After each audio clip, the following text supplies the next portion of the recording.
हेन्दलुम वेबिं सेन्टाराव फैना दङ आरो बेयाव मा मा रोखोमनि जि जोम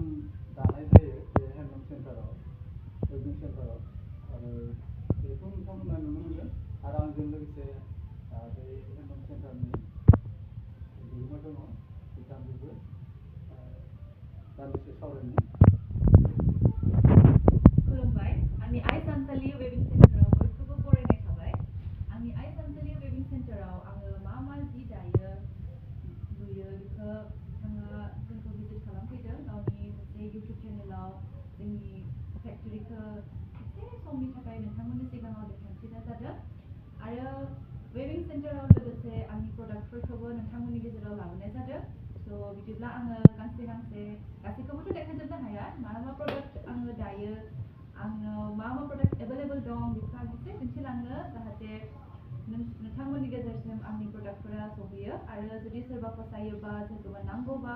हलसेलनि थाखाय गावसोरनि दुखाननि थाखाय लांफिननो गोसो जादोंबा आंखौ कन्टेक्ट खालामनो हागोन आंनि कन्टेक्ट नम्बरखौ स्क्रिनाव होनाय जागोन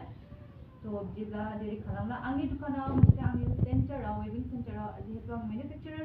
हिसाबै बिदि नङा जे आङो रिटेलाव हरा गांसे गांनैबाबो सोरबा लुबैदोंबा आंनाव डाइरेक्ट फैनानैबो पारचेस खालामनो हागोन बायफैनो हागोन बा हलसेलाव जुदि लांनो दङबा आंनिफ्रायबो बिहरनो हागोन आङो हलसेल आरो रिटेल बोथ मोननैखौबो प्रभाइड खालामनाय जायो आरो सोरबा जुदि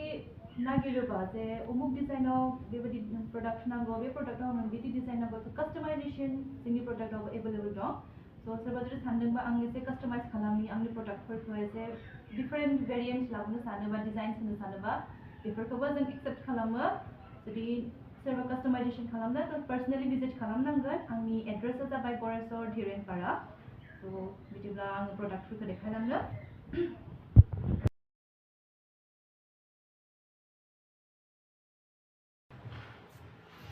बे गांसे प्रडाक्टखौ आं देखायनो सानदों नायलांबाय थादो बेयो जाबाय पद्मिनि सोंनानै इन्दि दानाय आरो मोनसे कालार दं पद्मिनि सोंनानै इन्दि दे बेयो जाबाय लाइट येल्लो होनगोन बा दाउथि कालार होनगोन